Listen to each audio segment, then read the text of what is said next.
there. They also have right after this a group reading of Dave's project. And again, we'll over something yesterday also. So, Geoff, what is your current job at the Guild? So my job is, the title is a business agent or business representative, but that is just a title for union representative for writers who write for film, TV, and digital media on the East Coast. So my job entails enforcing basic rights of the Writers Guild's collective bargaining agreement for writers who are working in the American entertainment industry. Okay. Does a kid grow up already wanting to work for the Writers Guild? No. So I have actually a very similar background as most of you. I had I graduated from Georgia State University with a film and English co-major, and then I went to University of Texas at Austin for a radio, television, film. But in critical studies, I had this desire to go into academia to sort of get students thinking critically about media. That was like 1,000 years ago. I think like a lot of, this is like a sort of natural progress for a lot of people are thinking very critically about media, which is good and very sophisticated, the way that media sort of shapes our perspectives. In some ways, that's, I think consumers are more more sophisticated than that. Then at the same time, I think the public, perhaps more than ever, is sort of wrapped up to a frenzy very quickly by the press. So, but anyway, I was interested in doing that. I became involved in Austin in a lot of social justice work, and I became sort of focused on wanting to do that instead of pursuing a PhD or finishing my PhD. So I got a job working with Service Employees International Union, which is a healthcare workers union, and I worked for them for 6 years in Minnesota and in New York, and then I've been with the Guild for 9 years. So interesting. So you sort of tied together two threads. Yeah, this sort of has a blend of sort of things that I was interested in doing, and I'm able to sort of serve intermittently this interest of sort of talking about media and trade unions. Okay. So how long did you wind up being with SEIU, and how long were you with WGA? 6 years for SEIU, 9 years with WGA. Great. So, okay. Yeah. Okay. And at a sort of fundamental level, what are the differences between and the relationship between the Guilds West and East? The Guilds West and East effectively serve as one union in that they administer the exact same union contract. So the standards upon which a writer works on a television series or a feature film, and now a higher budget digital series or digital project are exactly the same. The WGA East and West negotiates terms regarding compensation, portable benefits, protection of authorship, and residual compensation when that content is exploited in other markets. The only difference between East and West is that they were founded as separate unions and they have separate elected councils and boards. But there's absolutely no difference with respect to other than who you vote for. There's no difference into the benefits you receive as a Writers Guild member, whether you're Writers Guild East or West. The rules are is that you're supposed to join East. So someone here got so I think you're working on sex, drugs, and rock and roll. Is that what you're working on? Yeah, I'm working more in the office. Okay, but so if someone got a job writing on that series, I think most that's written by Vince Leary, you would join Writers Guild East. If you got hired, or you got hired to run a Quantico, which is being written here, you join Writers Guild East. If you were hired to write for a series in Los Angeles, where most television is, or were hired to, or you're living in Los Angeles and sell us a feature film script, then you would join Writers Guild West. So. Geoff, what about something, let's say a show is written in LA but shot in New York. Is there any, where are you supposed to join in that case? Los Angeles, because you join where the writer's room is located, even though you might be sort of working in New York as a writer producer. Right. So. And if you say join in one city, but then for whatever reason move out to the other, and you find yourself staying and making a career out there, you can transfer. No, you can keep your membership, or you can transfer it. A lot of people will transfer because even though if you're an East member living in Los Angeles, you're technically invited to all sort of events and whatever. A lot of people will transfer just because they're invested in the politics and the community of their own, the world that's Sure. Writers Guild lasts. Right. And the same And thing will especially if you happen want here. to be physically at elections and Yes. other things like that. right? Yes, exactly. Yeah. Exactly. Good, good. As I said, a couple more jokes. I hate it. All right, you guys are on the spot right away. Hey, Connor, tell Geoff, our guest from the Writers Guild East, name, hometown, school, major, jobs. Cool. So I'm Connor. I grew up out in Washington State. I went to the University of Maryland, and I studied English and philosophy there. And jobs. Right now, I work for Brooklyn Academy of Music, and I'm a writing tutor at our university. Hi, I'm Steph. I'm from Maryland. And I don't have like an internship or a job right now, but I did intern at NBC in the casting department. And graduated from, Oh, Towson University. Okay. Yeah. with a major in? I majored in communications. I minored in film and English. Well, we're just getting started. So, Bree mentioned, for instance, that she and other friends and fellow students have been making now 2 seasons of a web series, right? What are the factors involved in whether writing in such a series does qualify one for guild membership? Right. That's a good question. So let me answer that in a broader way. So what is each of your understanding, and all that sort of one. So what is your understanding of what the Writers Guild even is? What is the Writers Guild? Is it a union sort of for writers? It's not a union sort of, it's a union for writers. That's exactly right. That's right. And what's a union? What does a union do? Protects the rights of the workers. Yes. How does it do that? Okay, you got your hand raised. Go ahead. Allowing us to have health insurance? That sort of, health insurance is something that that a union can bargain for, and the Writers Guild does provide through its union contract. Yes. It sets limits and minimums of what someone can earn at certain different projects, as well as setting up benefits and how each is divided up, so that way the writer walks away with a good sum. What walks into? Yeah, exactly.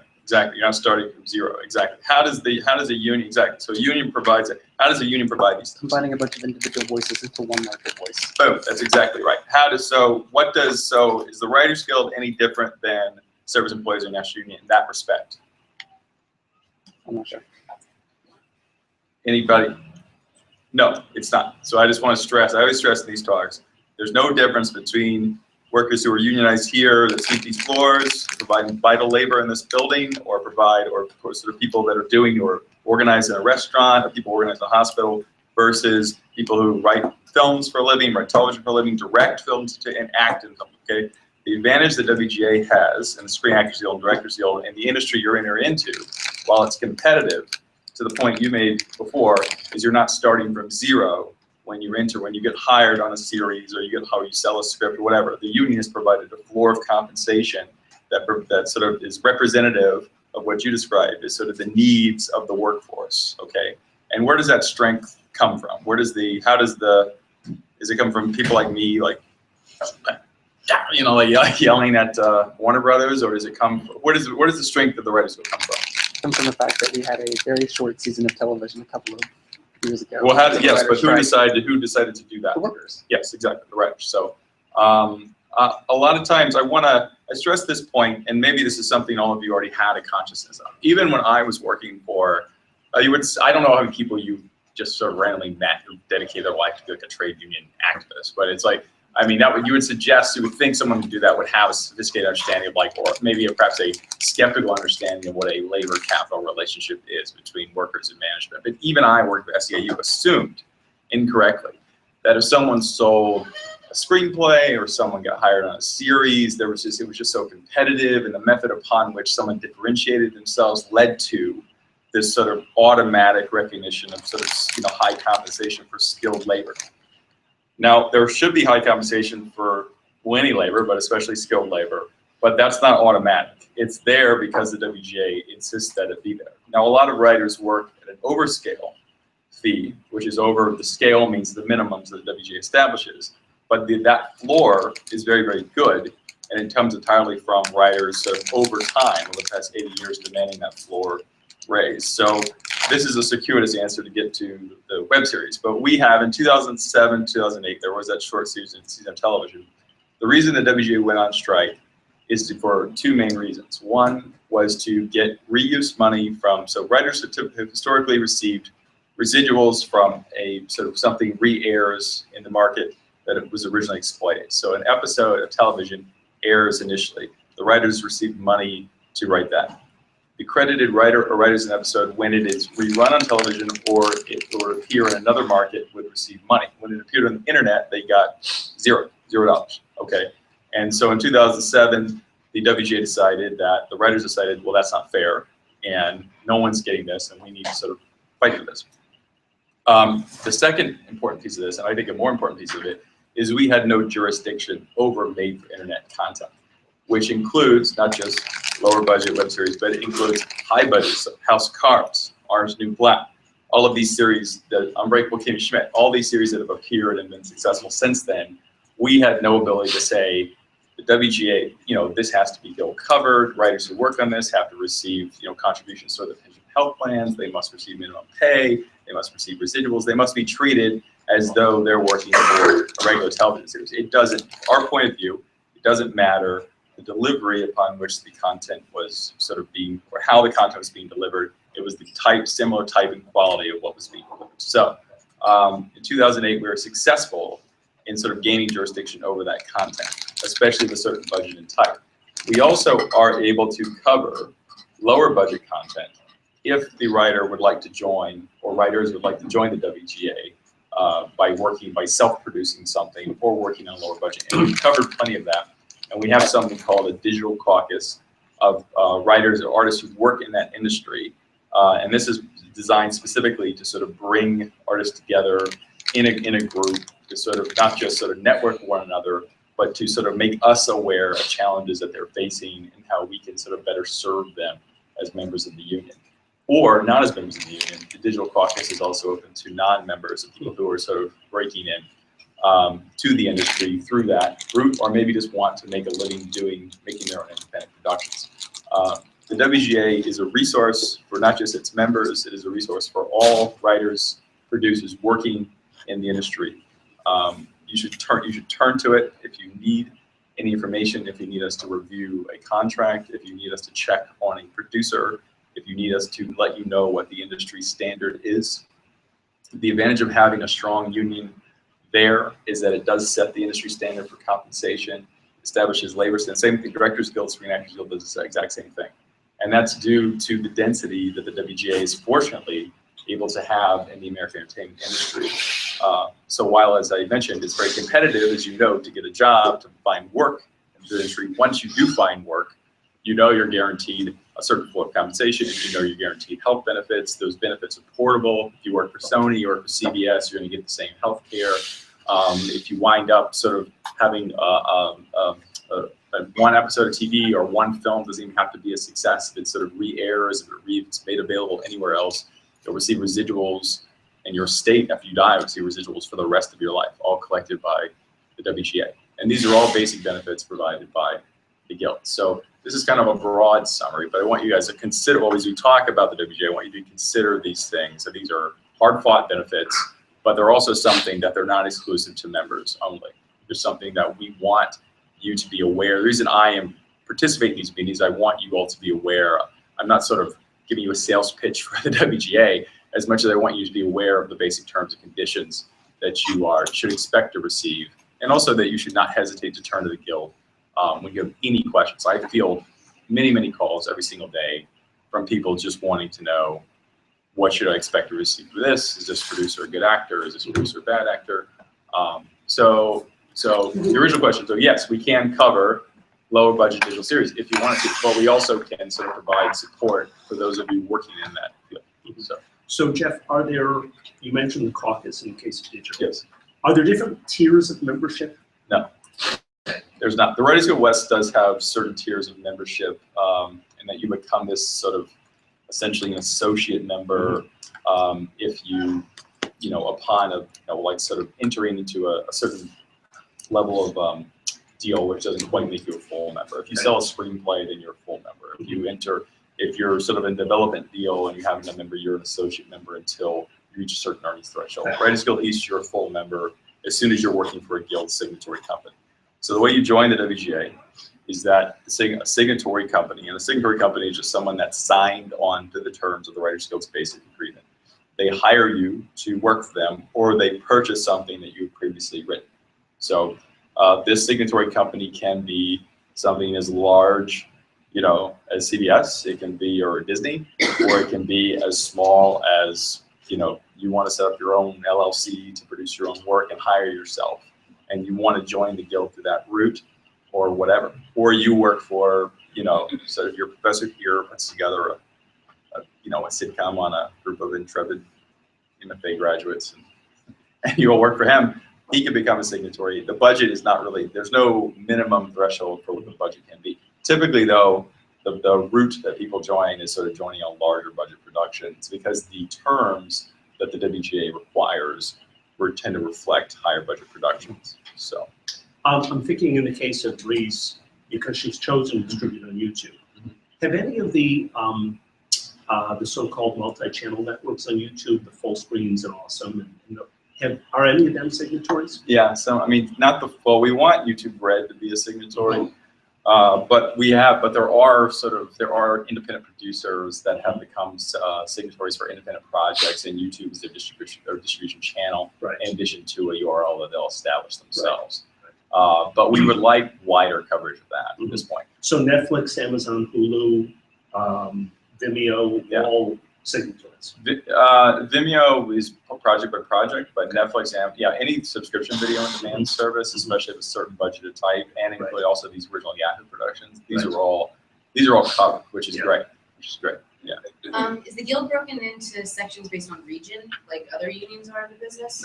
Well, the East and West, but that's so the jurisdiction of like essentially the Mississippi River, I'm effectively the guild rep for all writers working, you know, east of the Mississippi. But it's different than Screen Actors Guild in that there's so many productions going on, and SAG sort of serves the role of sort of being present on set to enforce work rules. The WGA, we don't really have work rules to enforce. The rules that are enforced are entirely centered around compensation. There are sort of limits upon which a writer can be employed, you know, and there are sort of ways for us to help a writer get out of their contract in order to find other work. But there's no requirement, like Screen Actors Guild or IATSE is actually enforcing breaks. They're enforcing sort of safety on the set. Enforcing WGA's contract doesn't really have that.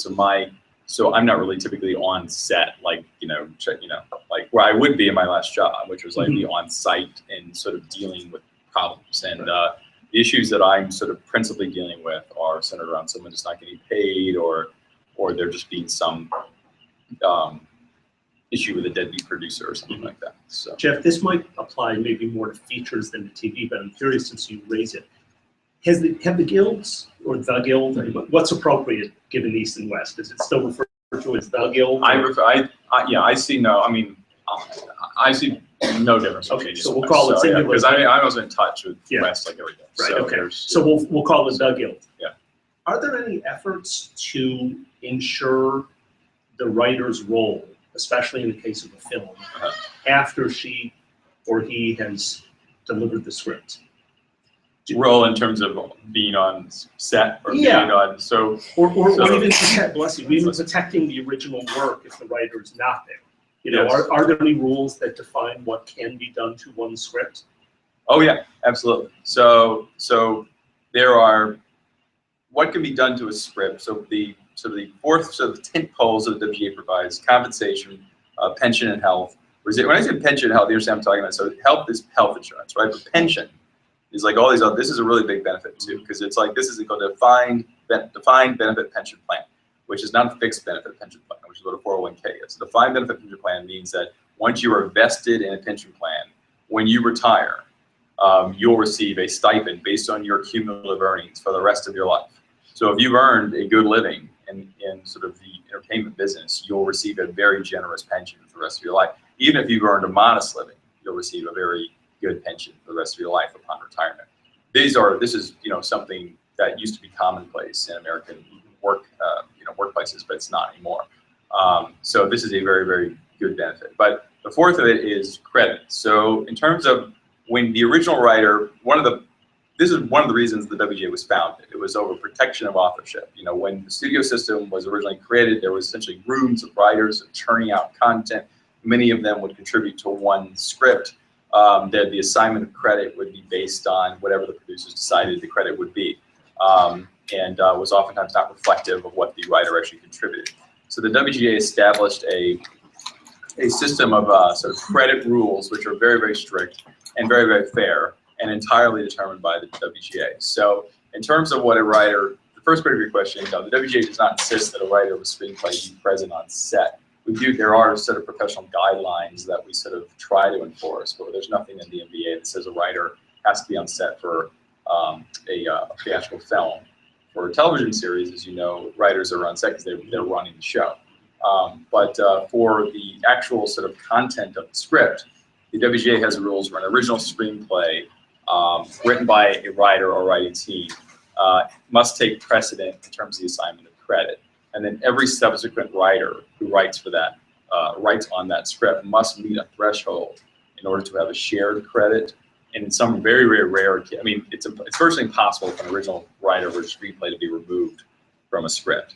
And the reason why that is because these are rules that are designed by the WGA to sort of recognize the original artistic contribution of that writer. And the reason that there are limits upon which the number of credits that can be assigned is because you didn't want to, and this has been discussed ad nauseum by WGA members, is that you don't want to sort of dilute the authorship of the script itself. You want the original contribution of the original writer to take precedent over sort of what that script actually, whose work that script actually reflects. Even though someone else might have, or several people might have done extensive rewrites on that script, there's a limited number of people who get credited. So the WGA does protects authorship in that way. In terms of what a producer's ability to reshape a script while it's in production, who's not officially a writer on the film, that does happen. It doesn't happen that often, but it does happen. It's not something that is typically grieved, because what is grieved is not so much the quality of the script as much as the appropriate assignment of who actually wrote it. The reason credit is so important is it not only signifies authorship, it is also tied to residuals. So when only the credited writers on a feature film or series receive residuals when that sort of project is re-exploited. So someone may have worked on something like, but they're not credited. They don't receive anything beyond what they were originally paid to write on it. Right. Which is why oftentimes you won't hear about the WGA. You'll hear about the strike that was mentioned, or you'll hear about credit disputes where people go to the press and dispute over why they deserve to be credited on a film. Right. So what happens in that instance is if there is a dispute over credit amongst the writers who worked on it, the writers can sort of object to the proposed credit that the company presents. And then it goes before something called a credit arbitration. Now this is different than what's binding arbitration between people in disputing a contract, or what we might arbitrate over in terms of someone not getting paid. A credit arbitration is a peer review process where other writers, members of the Writers Guild who work in the industry that the script reflects, evaluate anonymously each individual writer's contribution to the script, and applying the rules where the first writer does receive bias in terms of receiving the original credit. They make as best an informed decision as possible to determine what the credit should be. Now, and then whatever decision that the panel reaches, the company has to accept. So this is a very powerful sort of role that WGA plays over the assignment of credit. But it's not, unlike anything, it's not a perfect process. There are always, as much as happy as some people are in the middle of arbitrations, there's always someone who's unhappy. But I run the credits department on the East Coast, and it is, as far as sort of processes go, it is, if you compare it to, say, the U.S. court system or something like that, I mean, it is a very, very fair process. And and there's a way to appeal, and there's sort of thing, you're not, and there's also, it's completely, while writers are free to hire outside counsel or something like that, that is in no way helping them, because it's like the arbiters are not evaluating the statement that the writer gives as to why they made this great, why they were the greatest screenplay player, or they're evaluating the actual script itself, and they don't know who was actually submitted the script. So it's like, so let's say it could be David Kep, or it could be like brand new, could be me, brand new writer. The arbiters do not know whose script is whose, and they're sort of looking at this, and sort of providing as fair an evaluation as possible. And we try to get people to review these scripts who have, lots of experience working in the industry and also recent experience, so that they're not just sort of applying like, well, I remember when I worked in 1979. This was, right. So. You mentioned that the second important reason for proper credit determination is it directly affects writers' incomes, right? Yes. At the time and Yes. afterwards. This class is very much, or this program is very much predicated on a very practical hands-on approach to television. So a lot of the work has included very collaborative work. So, Norman has helped them to understand how writers' rooms work. Right. And it seems to me that's particularly relevant in the case of television, because you've got, of course, not only the name that appears in the written by credit on a given episodic script, but the contribution that everybody else makes by virtue of the collaborative nature of the writer's room.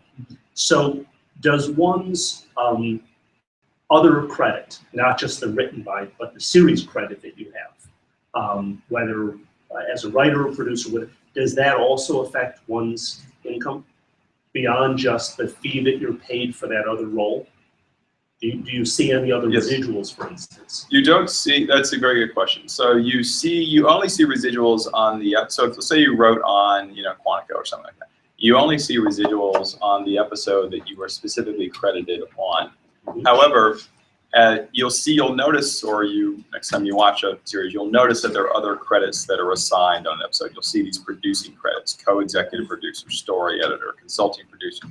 These are all Writers Guild credits also. These are called writer-producer credits. And if it's a network show, the writer-producers receive something called program fees for every episode that's produced. So that's effectively like a residual. If you also notice the created by credit on a series, that's also a WGA credit. That goes to the writer or writers of the pilot, or the original writer of the treatment or outline for the series. That credit is very important, and that is something, it gives something called separation of rights to the credited writer of the created by credit, and they receive a payment every time a new episode is produced, and every time a new episode is rerun or re-exploited. So it's a fee that can pile up to lots and lots of cash. Like Blue Bloods, like Mitchell Burgess and Robbie Green were writers for a long time. Northern Exposure, The Sopranos. They were the creators of Blue Bloods. Now they were fired halfway into season 1, basically, like that, by the star of that show, who's fired a lot of other people. And but they're kind of a bad yes, but they not based on their lack of abilities, but it's like that's just also it's common. People get fired, who can be the most amazing people on planet Earth. But they're receiving, as long as Blue Bloods is a pretty big hit show, they're receiving payment every time a new episode of Blue Bloods runs, every time an episode of Blue Bloods is rerun, every time an episode of Blue Bloods is sort of showing in foreign markets, every time a Blue Bloods so they've compiled substantial monies just by being the creators of that series, even though they in no way were involved in sort of the arc of that show. This is all enforced and collected and disseminated by the WGA.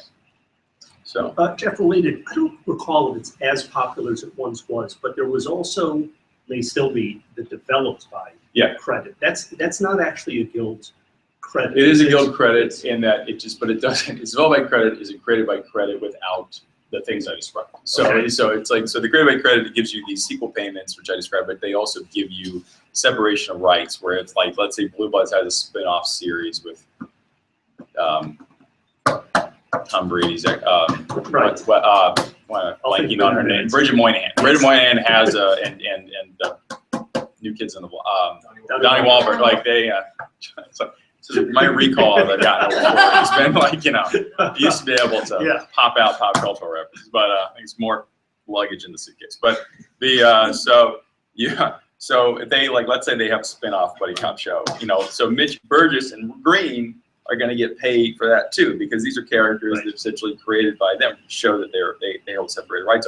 Or let's say there's a Blue Bloods book series, or a Blue Bloods play on Broadway. Anyway, the creators, the people who receive that created by credit are sort of receiving payments, and again, all collected, disseminated, and enforced by the Writers Guild. So the developed by credit is effectively created by a name only.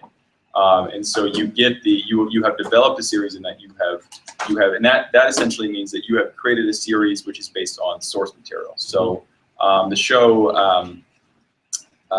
what the Timothy Oliphant show, Justified. Justified is based on a book series. Right. And so there was a developed by credit assigned on that show. So there isn't while those producers might have something in their individual deals, Right. which sort of give them bonuses, which is pretty common. The WGA is not able to assert or enforce separation of rights in that case. A good example, though, of a created by credit in name only that's actually created by is Game of Thrones. So Game of Thrones, those writers, Benioff and Weiss, they just requested that they, via waiver, receive a created by credit for this series. Oftentimes, this credit is created for television, but they actually have created by, but they're not getting what I described. I think they're making a lot of cash, but they're not getting. It's not enforced by the WGA in terms of the other things. In the credits for Game of Thrones, it says adapted for television by David Benioff. I thought they actually had it created by. Maybe in the earlier seasons it was like that. Now they have I adapted. just started noticing it says adapted on this season for television. Maybe it's this season only, but okay. noticed it last I time. see. Maybe Would because that be it's against finally credit? deviating from the books because Just- the books are not caught up to the television series. Yeah. I mean, but they're claiming that what they were originally claiming is that they created the series itself, and Right. so. Yeah. But I mean, whatever, adapted for television, developed by, created by, as a vanity credit, it's all the same. Mhm. You're basically identifying the people who put the series together, but the WGA cannot assert sequel payments and separation of rights because it's not an original series. Okay. Geoff, can you go back to the example of Blue Bloods and the created by credit? As you said, the creators were invited to leave the series about halfway through the first season. They're invited to leave. Yeah, if there are I was characters, invited to leave the party, the Atlanta Zoo when I Right. was 16 years old. right, there you go, sort of like that. So, So yeah. if there are characters created later, third season, and they then are in a spin-off 2 years later, do the original writers who have the created by credit for the series have a stake in that spin-off, even though they had nothing to do with the creation of those characters? That's a very good question. So is everyone clear on this? So you have characters that came around in season 2. They weren't a part of the original pilot. The writer or writers who established those characters in that sort of episode receive something called character payments when those characters recur. And if they become a regular on the series, those character payments can add up. That writer or writers do not have the same thing as separated rights. And so the ability to sort of claim payments if those characters are spun off is questionable. The original creators, though, we would have a tough time. It would be great because it wouldn't. Oftentimes, it's not as clear as like these characters, only these characters in season 2, because it's like, is the setting, are they still in the same precinct, are they still in the same? Right. So a lot of these things are judged on a case-by-case basis. But if the characters themselves were, they moved to Miami, they open up a bake shop, or I mean, you can write this down. You don't have to credit me. Also, it's going to be a hit show. They whatever, and they open up a bake shop for Wi-Fi or something like that, and then that would probably not be something the purchasing agreement could claim separate rights over. Right. So Gotcha. yeah. Gotcha. But again, like I said, these things have the way that this language is worded. Like a lot of union contracts are essentially like the size of a pamphlet, whereas these arts and entertainment union kind of like phone book legal language agreements that are ripe for interpretation. So there's oftentimes, especially for situations like this, there's oftentimes drawn out disputes between the union and the companies over what each of the obligations are. So I'm curious to go back. You said, happily in television and the world that these students are going to enter into, relative to other media, the writers typically have more control over the material because they then get to produce their material. Yes. Right. But it also points out to me one of the differences, let's say, between the Writers Guild as a labor union and SEIU that you used to work for or others, where you have management obligations while also being a worker. That's right. Right? And in the best case, you wind up being the boss as the showrunner. Does that change anything practically about membership in the guild or the way the guild operates on behalf of its members? Yeah, well, it gives the union a lot more power. You know, when you have when the boss, the showrunner, executive producer, is also a WGA member, and it sort of has these, not just hiring the writing staff, but also hiring everybody. This gives the WGA tremendous power in television. It can at times create conflict when the producer, the executive producer, has sort of obligations to all staff on the series, and there's something like a job action with the 2007-2008 strike. But in general, it actually works very much to our advantage because we are, since we're not really in a situation of enforcing work rules on set, like, you know, making sure like typewriters are working or something like that, you know, where we are, you know, we're just enforcing compensation. To have the support of such high-skilled workers sort of in the union, and also receiving their health benefits to the union, and receiving their pension benefits to the union, and getting residuals to the union, and feeling connected to the Writers Guild, that keeps solidarity in a way that sort of makes it virtually impossible for someone like, say, during a strike day cross to take it on, because you're, you know, the person who's going to hire you is a Writers Guild member down the road, and they're not going to hire you if you do something to betray the actions that other writers are fighting for. So it's, especially in TV, this gives the guild a lot of strength. You're absolutely right. In terms of a normal union setting, the supervisor is not going to be in the bargaining unit, and there's oftentimes sort of, you know, clashes between supervisors and workers just over lots of just day-to-day work-related things. But so. And, you know, at times though, you know, when you're meeting with the writing staff and the showrunners there, the concerns, the showrunner might not be aware of sort of things that the writing staff is sort of considering, especially, let's say the showrunner is putting his or her name on every script, you know, visa or something like that. I mean, you can't know the reality of the writing room sometimes the showrunner is present. But it's much more, I mean, it's weighted very much in the WGA's favor to have those executive producers who all started as writers. They all, you know, no one just becomes a showrunner. I mean, everyone, you know, everyone has sort of worked their way up, and they know what it's like to be a writer, and they self-identify as a writer, which is tremendously, gives the WGA a lot of strength, and it will give us, and is giving us increased strength as TV becomes or not just because, has become and continues to expand as being the most, I mean, television, and I'm including digital, you know, distribution of TV in this, is, you know, the most profitable industry in the entire world entertainment system. I mean, television itself made $47 billion in profit in 2014. There's nothing that comes close. Even if you look at major manufacturing like autos, you know, this is I mean, this is a huge amount of money. This is on top of hundreds of billions of dollars in revenue. So U.S. cultural exports, whether they be sort of domestically received or especially in their global reach, is tremendous, and they really rely upon, you know, you guys and people who are performing writing services to generate content and to produce quality entertainment. And so having essentially the boss also sort of working as sort of a self-identifying as writers is great. So and let me just pick up that. Andrew had raised earlier the strike in 2008, and to that last point you were making, as I recall, one of the most sort of prominent examples of the conflicts built in were with the late night shows. Yes. Where the hosts are writers as well as performers. Conan O'Brien among them actually literally started as a writer before he was even on camera. What was the guild's view of the way that played out? If memory serves, they were off for a while, but at some point came back. Yes. But but acknowledging they could not and would not do any original writing, right? So they sort of had to fill their time by figuring out things they could do other than writing.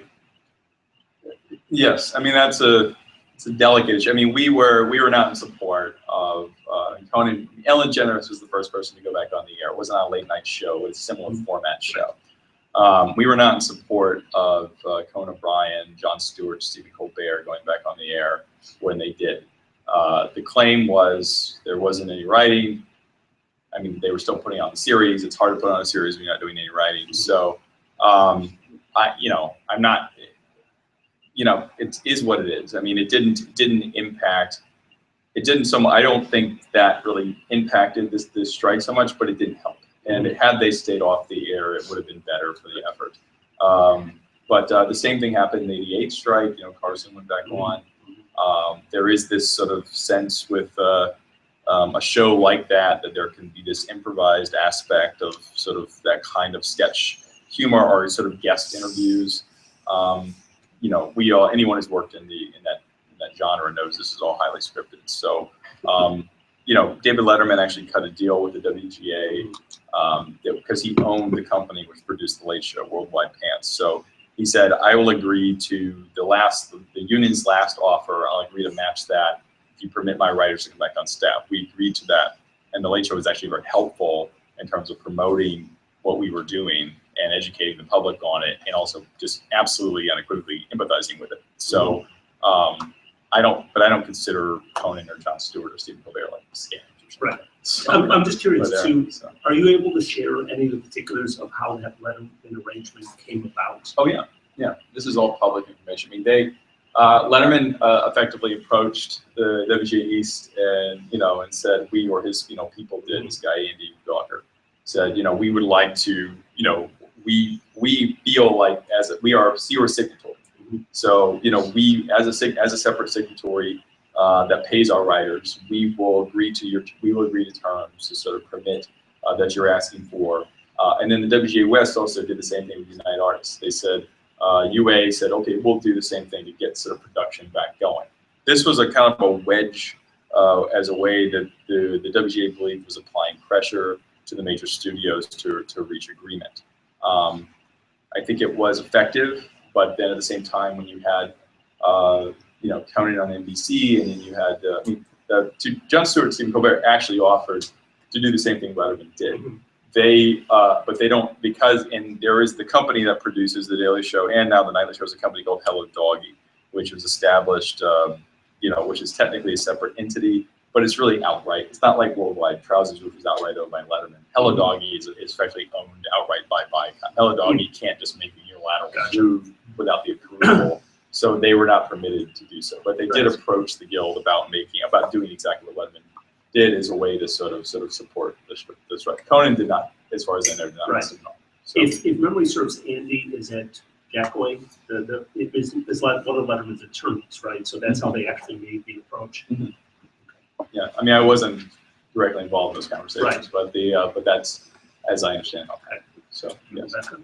I was just curious, when issues like that arise, where you have to, make deals or negotiate or whatever, who is it that you directly are in contact with at studios? Is it a person? Is it a representative of a person?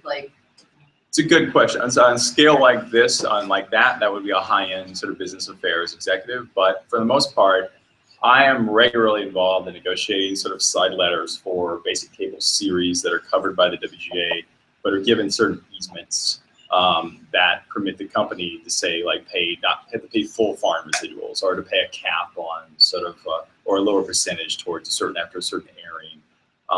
And I would be in touch with the labor relations executive, and labor relations essentially just departments that these studios have established who sort of serve as the counterparts to the unions, and so they would negotiate. So like Inside Amy Schumer, for example, was a series under this broader Comedy Central deal that we put together. And The Daily Show was a separate. And actually, that was the log jam for basic cable. Forever, basic cable was not covered as a Writers Guild series. And in 2006, by us negotiating a separate deal with The Daily Show and Colbert Report, we were able to sort of effectively change that precedent. And now all scripted entertainment on basic cable is Guild covered, which is great. And it provides a lot more jobs, fair compensation, which otherwise wasn't there. What about the stuff which is technically unscripted, but isn't really like all the reality shows where, I don't know if it's still the case, but you had a stretch of writers taking jobs, and effectively, I would argue, rendering writing services, but not under that name. I would argue because that's what they're doing. But we have been producer, creditor, or whatever. Or associate producer or whatever, creative consultant. We have for many years now. We have, and Writers Guild West has also made attempts to do this too. We have organized an industry-wide campaign to cover reality and nonfiction television for various reasons. one, it's the right thing to do. These workers work many long hours for very low pay with absolutely zero benefits. Now they have to offer these ACA, Affordable Care Act compliant plans, which suck, to their employees, and most people can't afford to use. No retirement benefits, nothing. You're working job to job to job. It's a complete ripe climate for the standards that exist in scripted entertainment ought to exist in some way, shape, or form for nonfiction entertainment. It would provide sort of a platform for people to actually make a living at this work, which is very demanding and does not pay hardly. I mean, it pays okay if you compare like, Starbucks wages or something like that, but in the hours working and also the experience level, the most experienced nonfiction producer out there, unless they're part of some upper executive level of management of the company, makes less than the lowest paid staff writer on any scripted show. If any of you get hired tomorrow to work, on whatever, on sex, drugs, or rock and roll, whatever, you're gonna be making more than the most, someone who's got 10 plus years, 15 plus years experience as an executive producer on a nonfiction series. Plus you've got pension health benefits, plus you've got fair assignment of credit, plus you've got residuals. They've got a wage, and that's it, and they're working job to job. So this is the right thing to do. It also devalues the labor of people working in scripted entertainment when companies, many of whom are the same, owned entities, are able to fill the airwaves, with content that's of low quality and low production values and low labor standards in the event that there's another strike. So it's not, it's something that we're very serious about. It's just been very tough. Because organizing and freelance work can be very challenging when, if employers mount opposition, which they very much have. So, Does advertisement fall in that umbrella? no, it's a good question, but it does for SAG and Directors Guild. So the most advertising content is written by in-house copywriters of the advertising firms. That would be a really tough nut to crack. So, I'm curious because we're now, 15, 16 years into the real build-up of non-scripted, but whereas you say the actual working conditions are very much like scripted. What do you think would have to change for the Guild to have leverage, to finally have jurisdiction? We're running an industry-wide campaign now, which is public knowledge. There basically needs to be a mass work stoppage amongst people working in all the major nonfiction out, or some sort of slowdown or something, which would we have negotiated collective bargaining agreements with 3 companies. We have organized 7. The other 4 have just been, or actually 8. We organized 8, but the other 5 have just been incredibly difficult to bargain with at the table. One of which NBC mounted a legal challenge with the National Labor Relations Board, and those ballots, this is 5 years ago, those ballots still have not been counted because they've sort of exercised I think the point you raised earlier, that these producers on staff are supervisory, thus ineligible to be union members under the National Labor Relations Act.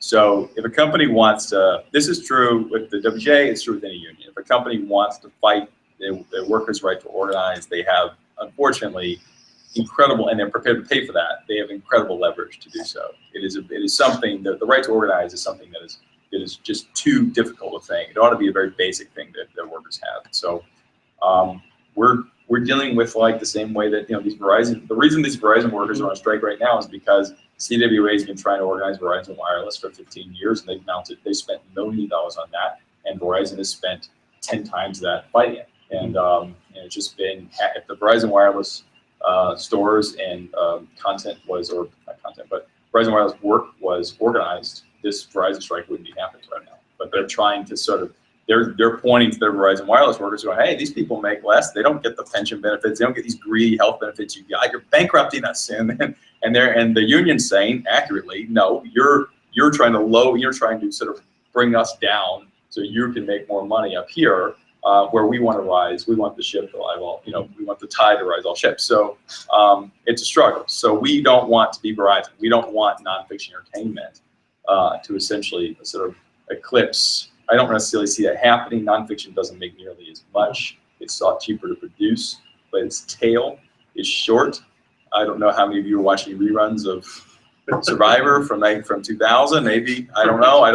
There hasn't been evidence of that being something that's sort of Pix 11 thinks is valuable. Yes. I think also one of the benefits from the writer's strike of 2007-2008 was that people finally realized reality TV wasn't as what they thought it was, and we got more good scripted content from that From, I mean, as after the writers started. Yeah. You mean people realized how much they valued. How much they scripted missed entertainment because scripted they weren't getting it. yes, yeah.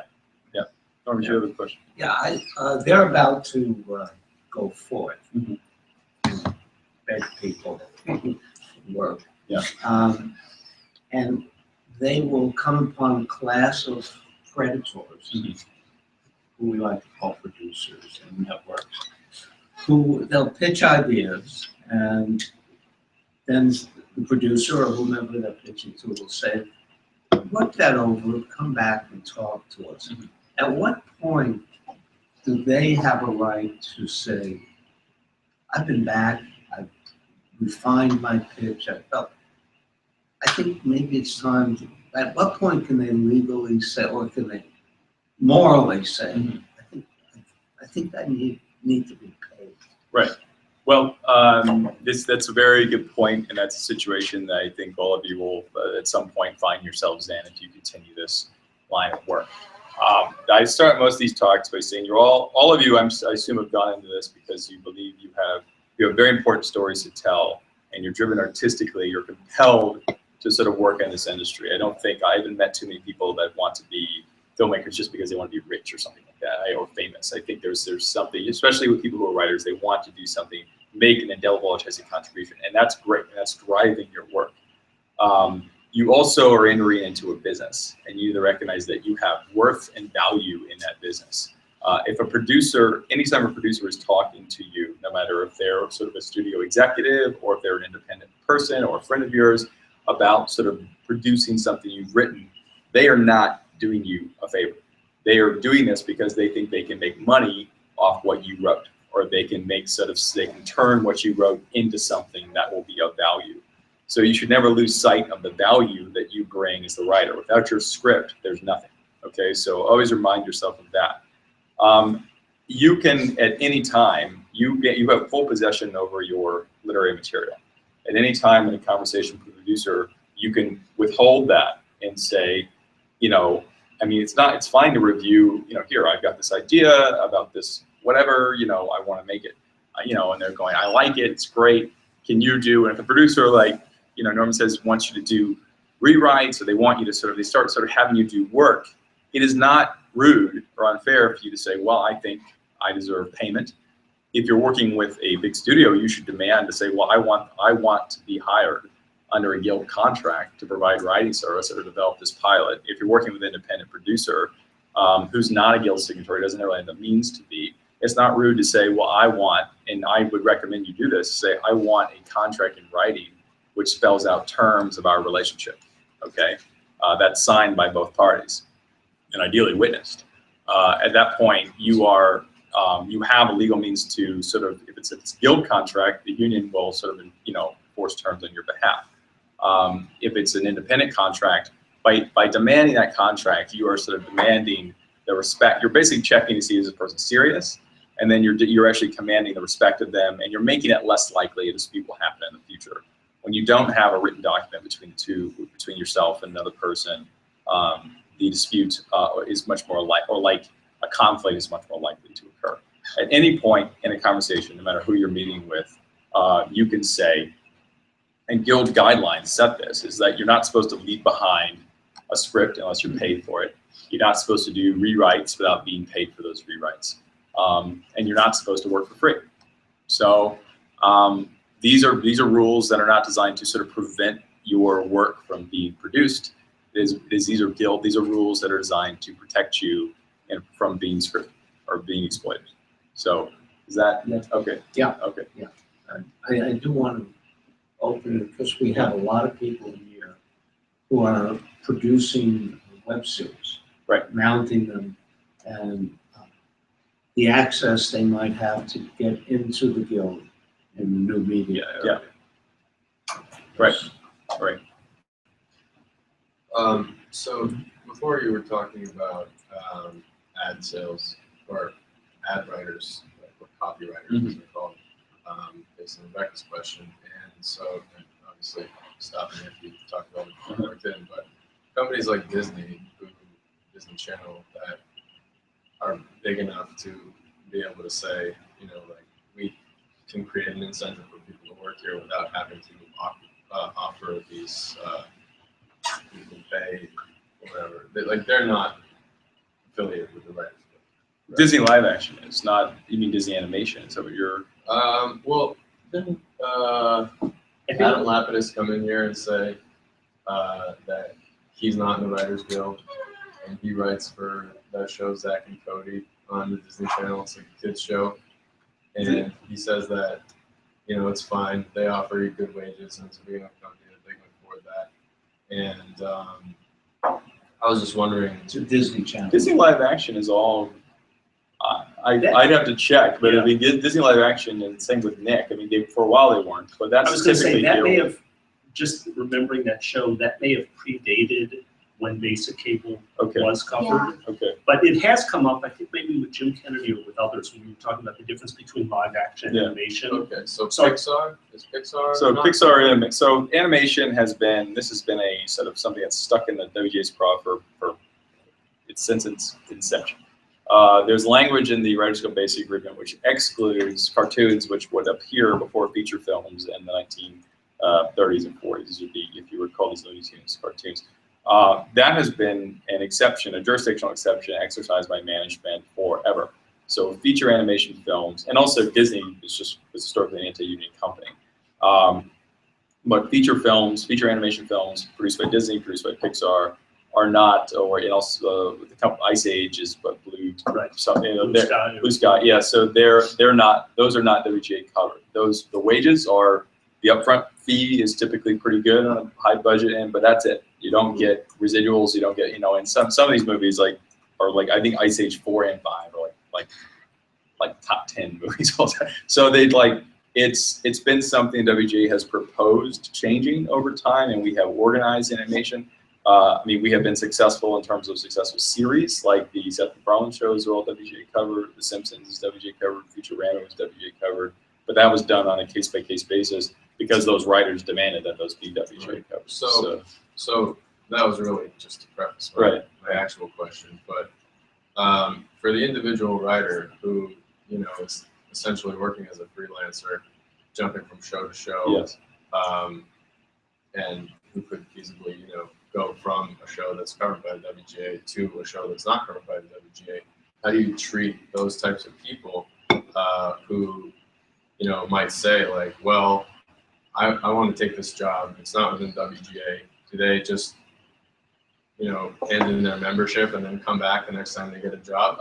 Good question. Fortunately, we have our scope in live action entertainment, scripted entertainment is pretty universal at this point. There's not really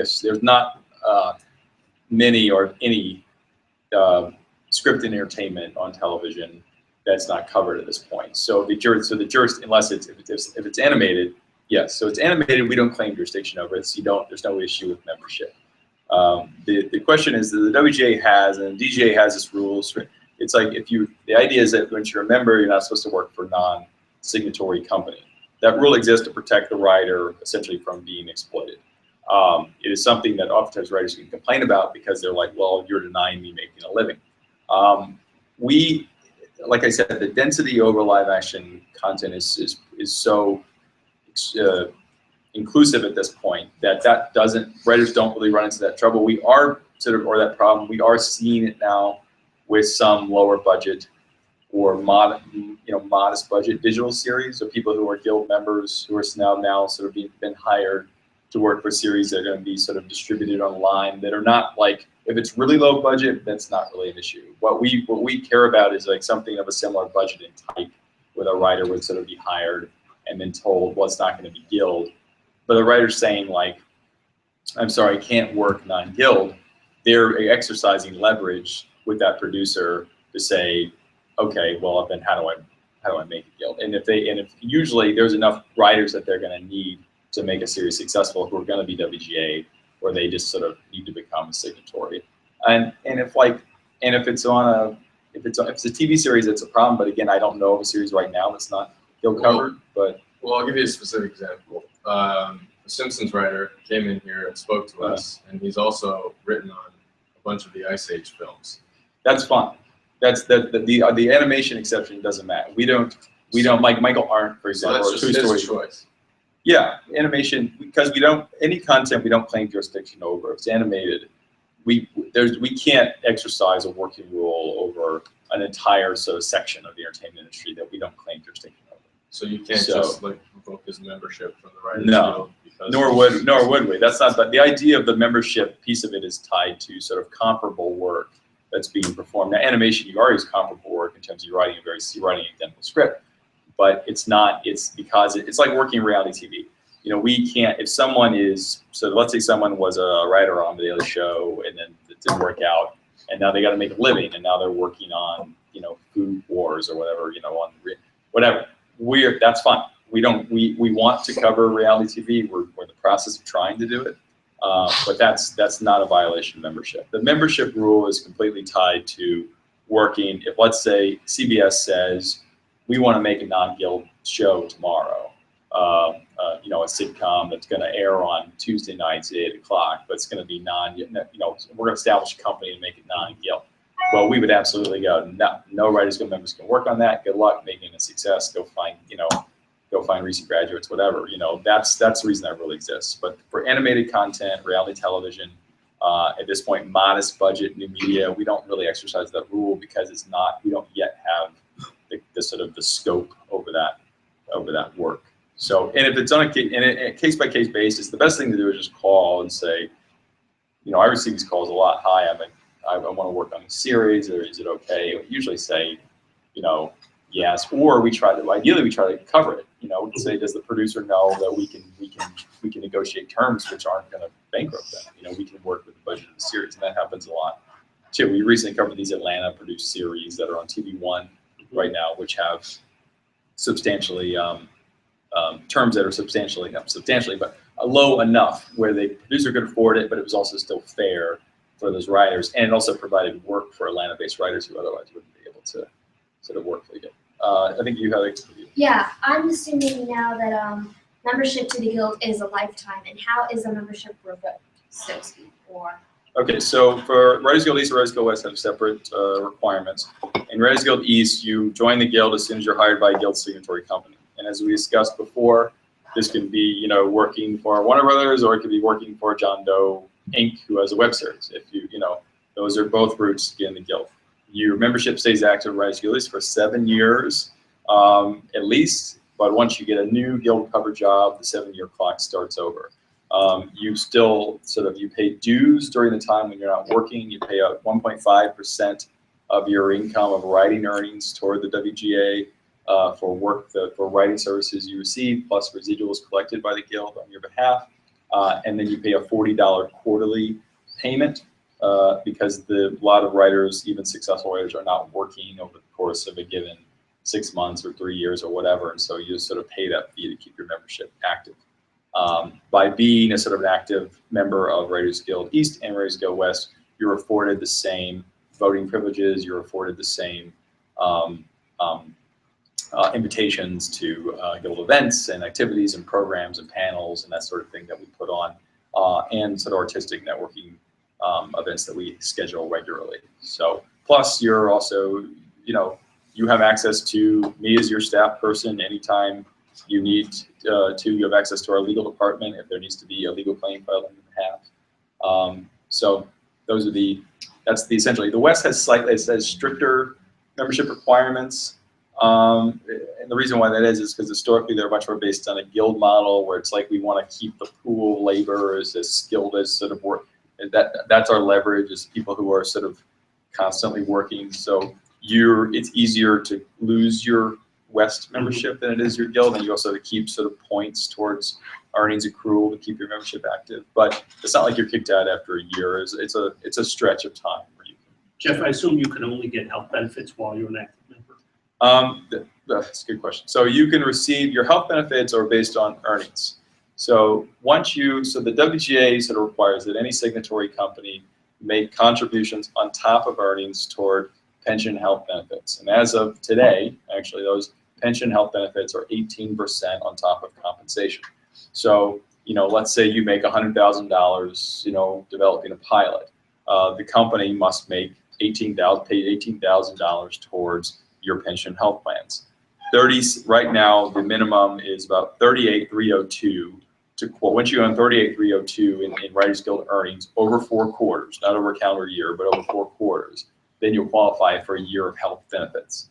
As long as you continue to earn that minimum amount in subsequent years, you will keep your benefits active for years to come. And if you earn a lot of money over the course of a year or over the course of a few years, then you'll extend your health benefits for several years. So like, for example, a writer on The Daily Show who works for 5 years probably has 10 years of health benefits. So they leave, like J.R. Hamlin was a writer on The Daily Show from 98 to, I guess, well, that show was organized in 2006. So he's on 2006, he left, and when Jon Stewart left, which was last year, 2015, he probably has health benefits for a long time. You know, I don't know how long those are, but he's also worked for other things. But if, say, he didn't work again, you know, he would still be able to cover, and this is family coverage, which is, you know, very extent. If it's single, it doesn't cost you anything to have. If it's family coverage, it's $50 a month, and they're very extensive and quality health benefits.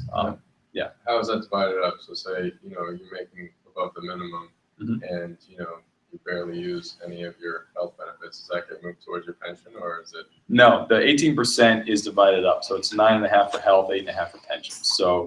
So pension accrues separately as health does. So pension works as if you earn at least $5,000 over 5 years. They don't have to be consecutive. You become vested in the health plan. Now, if you've got 5 years at $5,000, that's not going to earn you a particularly generous pension, but you do receive a pension. Most writers have accrued, you know, hundreds of thousands, if not millions of dollars in earnings over, you know, a length of time, and all those pensions, all those contributions accrue to a stipend that writer receives when they retire, and that's all administered by a separate pension health fund office, which is co-run by trustees from management and the union, which would used to be a common And thing. Geoff, just for the sake of argument, if you're a young writer, you qualify, you stay a member for 7 years, but then you're no longer working in the field, you don't re-up your membership. That pension is still yours at retirement. Your right? membership, that's a really good point, because a lot of writers sort of think that their dues pay for, or the Writers Guild is a health insurance company, or it's the health benefits are just one collectively bargained benefit that you get, okay, that you receive through the Writers Guild's basic agreement. So a lot of writers will say, like, I paid my initiation fee, where's my health benefits, or I paid my dues, and that's intuitive, you know, it's intuitive. And I spent a lot of time going, no, that's just one piece of it. You have not paid anything towards your health benefits. The company is paid towards your health benefits an amount which is, you know, far exceeds what you pay in dues. And this also applies to pension. So your membership, you could become, a lot of Writers Guild members, I mean, if you become a guild member, that's sort of like, it's sort of a recognition of success. You've done something, you've sold a script, you've been hired on a series, you sort of, you know, by any sort of measure of anyone looking outside, you've kind of made it, right? But even a lot of many writers, or most writers who sort of, you know, wind up in that spot, have a hard time sort of continuing to build a career outside of that, just, you know, for various reasons, given how competitive it is, given how exhausting it is, given how difficult. But you never lose if you accrue sort of enough earnings to earn health benefits. You don't lose those health benefits just because your membership lapses. And you certainly don't lose your pension benefit just because your membership lapses. And a lot of times people's membership will lapse just because they feel like I'm just not making a living as a writer. I'm doing something else. I went to law school. I'm a chef, whatever. You know, I'm just not doing this anymore. And so they will. I met someone randomly in a bar over the summer. It was the Greenpoint Beer Garden. Who just ran at a birthday party. Who was a Writers Guild member. Her membership had lapsed. She'd gotten a job to write a documentary, and this would be her 5th. And she just was like, oh, hey, I'm about to work on this thing. I was like, and she was earning just enough to have that 5th pension year. And I was like, you make sure this is Guild covered, because you're going to get, it won't be a huge bet, but it's going to be something. It'll be a few $100s for the rest of your life when you retire. Make sure this thing is Guild covered, and she got it covered, and now she's going to get a pension, you know, when she retires, you know, whatever. But I'm curious, how, I know there was just one, as you say, a random example. is it common that someone in that position can make sure that a production is Guild covered? Yes. And what are the steps involved to do so? Yes. So, Especially in a documentary. yeah. So the first is as I mentioned earlier, the best thing you can do, you know, or the most important thing you can do in a employment relationship with the producer is make sure the terms are in writing and signed. The even better thing you can do is have it be Guild covered, because the WGA will enforce all the terms in your behalf. The problem when you have a contract that's not Guild covered is your ability as an artist to enforce terms when they're not honored, especially of a low amount of money, can be difficult. And when I say difficult, non-existent. You know, and in that, an attorney oftentimes, if you're owed $10,000, an attorney oftentimes will not take a case when over that amount of money, or you pay that entire fee to the attorney that represent you. So the WGA, you have to worry about that. Those are just terms that are just enforced by virtue of this being Guild covered. But so I think I was getting to the question. So how did she make sure that? Yes, you want to make, production so you was want to good? ask, right, so you want to make sure that the company, that the producer you're working with saying, are you a Guild signatory? Again, not a rude question to ask. I'm not a Guild member, but I want to join the Guild. I want this to be Guild covered. The producer says no. Okay, so it's the only thing the producer, there's no cost to become a signatory. The producer just has to agree to honor the terms that would be required for the work that you're performing. So if the producer is a web series producer and it's a lower budget, those terms are effectively whatever fee you agree to get paid, and then they got to make pension and health contributions on top of that. They have to abide by Guild credit rules, and that's essentially it. That's the low end piece. If it's for a low budget theatrical film, if the budget's under $500,000 or under $1.2 million, we have a low budget agreement which permits for deferred compensation for that producer. You would need to be paid at the same time the director is, which can be, you know, after, you know, the time has passed, depending on the budget of the film. If it's a bigger budget project, then there's no reason they shouldn't become signatory, because they have the means to pay you. And so all they would need to do to become signatory is just complete an application which sort of binds them to the basic agreement. And then they would just sort of pay you at least Guild scale plus pension and health and by credit rules, and then pay you residuals, or enter an assumption agreement with whatever producer assumes the obligations of that project after it's produced. So yes. So I wanted to kind of touch back on the digital thing and like becoming a signatory almost of yourself, because we've been talking on my series about whether or not we should form an LLC and theoretically like hire myself as a writer. What would be the benefits of that? Like, you know, I have it for 7 years, but like, does that make me a more desirable candidate for real jobs? Like, is it useful for me to pay the dues before I'm really making money? I'm just, you know, giving myself money. What kind of benefits come from self-making? Yeah, it depends on what you're looking for. The people who have joined, there's lots of people who have joined the WGA since 2008, exactly doing that, because they wanted to be a part of the Writers Guild, and they wanted to be a part of this community of artists. And it's not just limited to digital members. These are people who are sort of, you know, successful writers in various fields. And they like the benefits that the Guild provides apart from its material benefits. You know, they like the screenings, they like the panels, they like the networking events, and they like the digital caucus. Now, I personally think that I recommend writers in your particular situation, sort of, if you want to join the digital caucus, which doesn't cost you anything, and then make that evaluation as to whether or not a full membership is something you want to pursue. I don't really see Guild WGA membership. I mean, I was talking about this before. You know, the advantage of, I wish all unions were like this, where people, like, when they join, they're like proud. I'm an HGRE. I'm really proud. You know, but in arts and entertainment union, people are like proud typically to be members of the. It's like a sign of professional status, and it's like, I would love that to be for all unions. It's not, but it is for the Writers Guild. So, you know, so some people just want that. Some people want to say, I'm a Writers Guild member. You know, and then they want to, so the point we were talking about earlier, they can then talk to a producer. I can't work for you unless you're a Guild signatory. That's just sort of a way to get in. I think it's actually worth sort of, if you are interested, or anyone that's interested, I typically recommend you say, why don't you participate in Digital Caucus, meaning see if this is something you think would be of value to you. Talk to people who are Guild members who are on the Digital Caucus, see why they like it. Because the union is not here to take your dues. The dues are there as a portion of what the substantial benefits the union provides. And so on a digital series, I'm not really, as your union rep, I'm not really big on collecting dues when the union is not getting you health benefits or fair compensation. It is enforcing credit, but if you're the producer, I think that's probably something that's going to be squared. So would you be considered like a more desirable candidate for like a writer's room job? For some writers think that. I mean, I think some writers think that. I don't know how much evidence there is to back that up.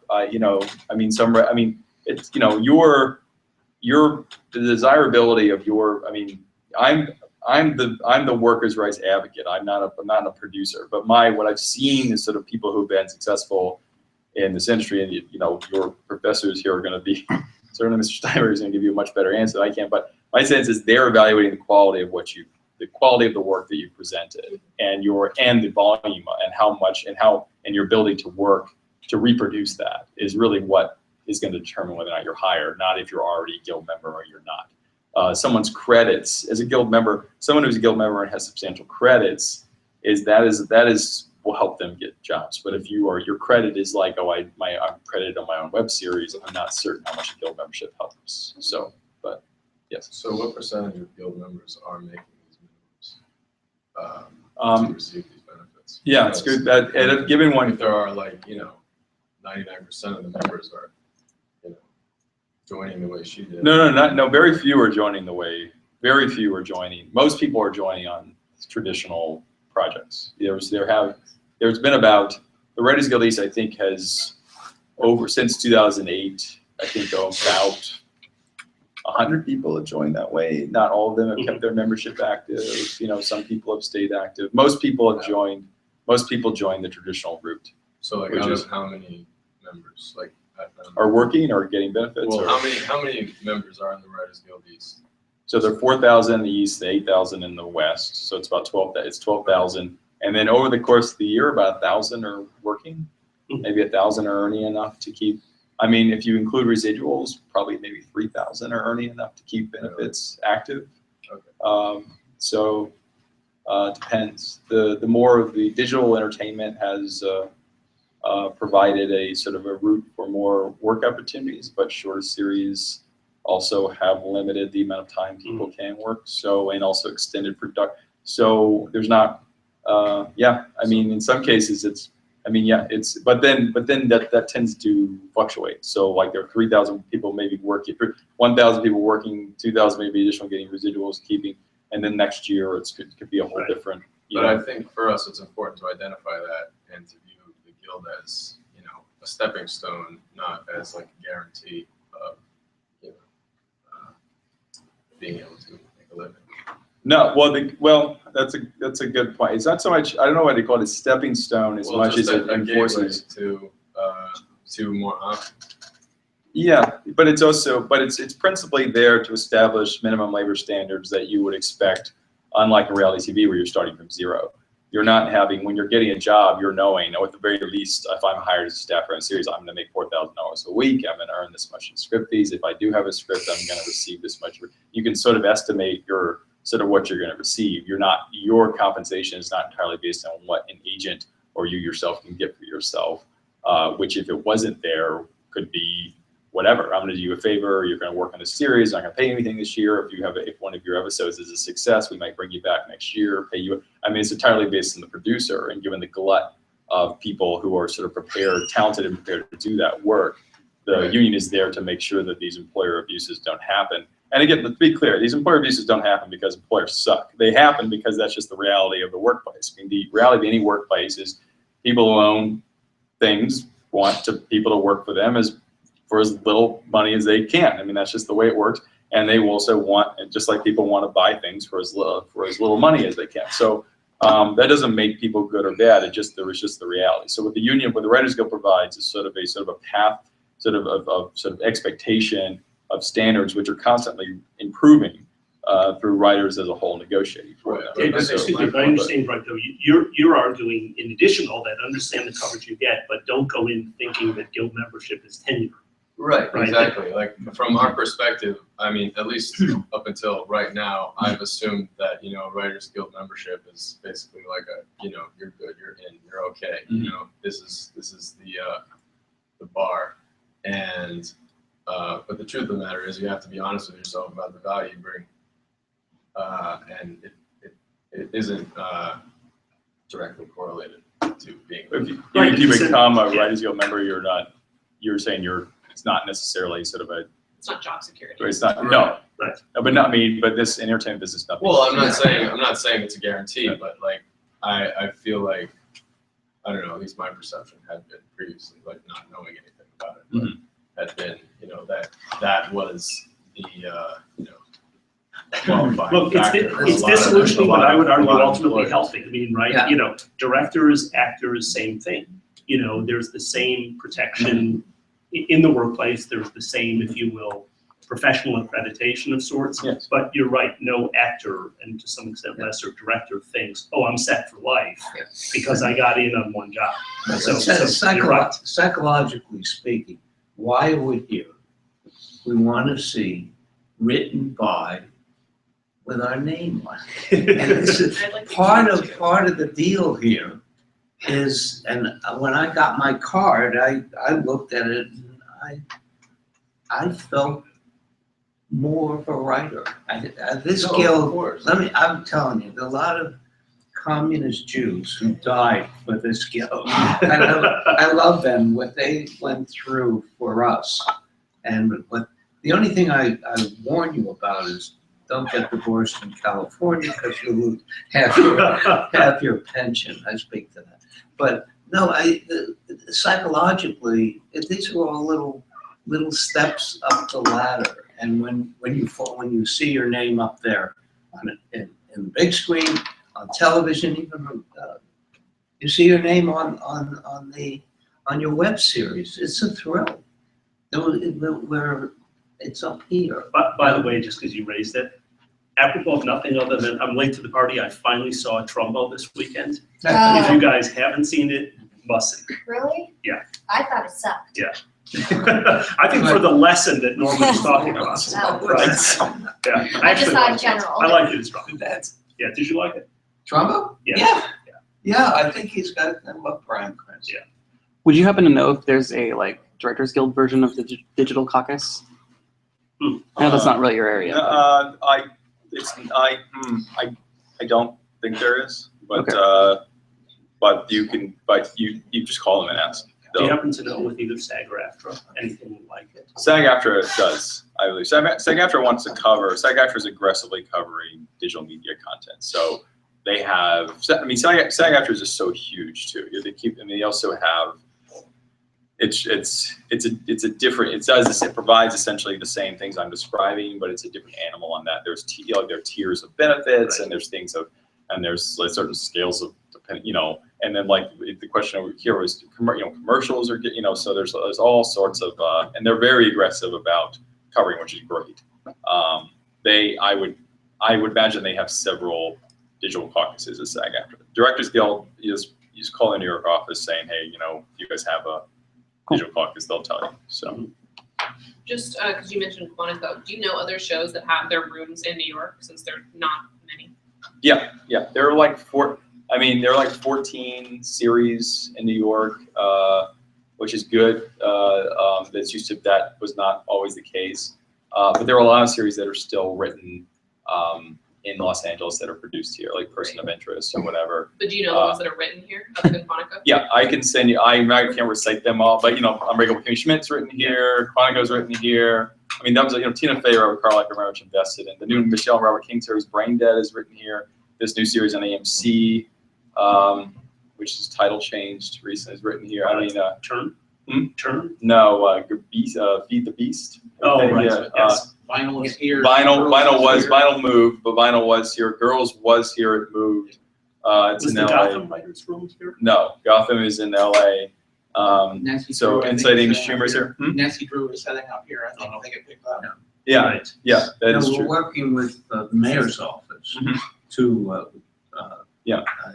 to get shows, to get more writers' rooms here, to pay writers to develop pilots.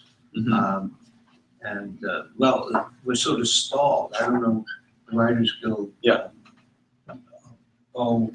Yeah. And I trying to to do this with, and they've allotted money, and they're gonna give out some scholarships to You guys seen the new Right. commissioner? Huh? Have you seen the new commissioner? Yes, we have met with the new commissioner. So there are two, we're doing, so as the Empire State Production Tax Credit has moved a lot of television production to New York, and it's also moved a lot of television writing jobs. A lot of our SVUs, a show that's here. I'm gonna, after this, I'm gonna email Mitch here a lot of what we talked about, including a list of active television series in New York. The sketch shows, the late night shows, whatever. But we've done two, we're constantly pushing studios to actually locate their writers' rooms in the city where they're shooting their productions. One of the reasons that, and this is just practical more than anything, one of the reasons that series that are produced here are written in LA is because if the creator and showrunner is based in LA, their family's in LA, their school's own kid in LA, their kids are in school in LA, they want to have the right, they want to stay in their hometown for as long as possible before they move out here. But we are seeing a trend, as much as a vinyl moved to LA because they just come clean house over there. Girls moved over there because Ginny Connor lives in Los Angeles.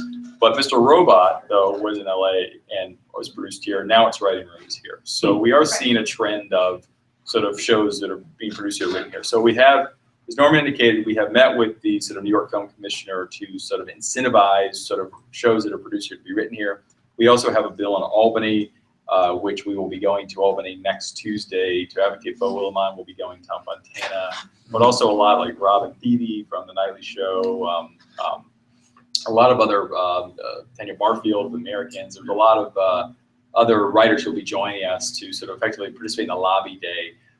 What we want to do is amend the Empire State Tax Credit, which is a $420 million stipend, so that a small portion of it goes to sort of the location of it's the end result will be locating writers' rooms here, but it would be so the hiring of women and people of color in writing and directing jobs. And this is a sort of a co-sponsored bill with the DGA. So we think this is also sort of increasing what the union can do to increase diversity in the entertainment industry is also an important role that a progressive trade union can play, but it also would serve the purpose of locating more writing rooms in New York, we think. So I mean, this is another like specific question. So I know IEC and Jackson Media have an office here. Yes. Is Broad City?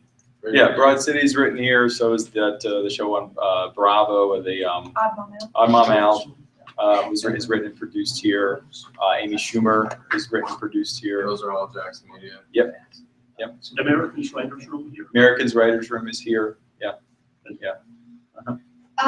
I just had a question about the other part of the bill with the tax incentives, the diversity push. Because I know the Nightly Show writers, including Robin Thede, who's the head writer there, is pushing the diversity element as well. And Bo Willimon, I think, is the one who promoted the idea of having a diversity incentive added to that tax break or something. That's the bill I just described. Yeah, so this is a Writers Guild, Directors Guild bill that Bo and Robin have. And then we've actually produced a video with Trayvon Free and Kevin from The Daily Show. He's actually just moved to Los Angeles, but with Kevin Avery from John Oliver's show, with Tracy Scott Wilson from The Americans, which was designed to sort of push this bill forward. So, yes. Can you talk a little bit about registering your scripts Yes. with the WJ? And I guess besides the intellectual property aspect, and you don't need to, just clarify, you don't need to be a member to register your script through? Or? That's right. So the WGA provides script registration for anyone that wants to register their script. So this is a sort of inexpensive way for you to timestamp your material or your literary materials so that there's a dispute over sort of intellectual property or your authorship of the material. You can sort of turn to the WGA to provide sort of proof that this is your script, which is registered by you on such and such date. And if someone tried to sort of pass the script off as their own, or if someone sort of stole this from you, you would be able to sue them in court. And the registration process is just sort of a way to give you peace of mind that you have evidence to support a claim in the event that you would have to do that. That doesn't typically happen in terms of, but we do recommend people register their scripts because it's just it's a cheap thing to do. As students, it's for members, I think it's like $10 for, actually I got the rates here. And for students, I think it's 18 or, yeah, 17 for students, 10 for members, 25 for non-members. use. How does So how does it compare with like copywriting it? Like copywriting gives you increased protection, and at this point, copywriting you can do it pretty inexpensively online.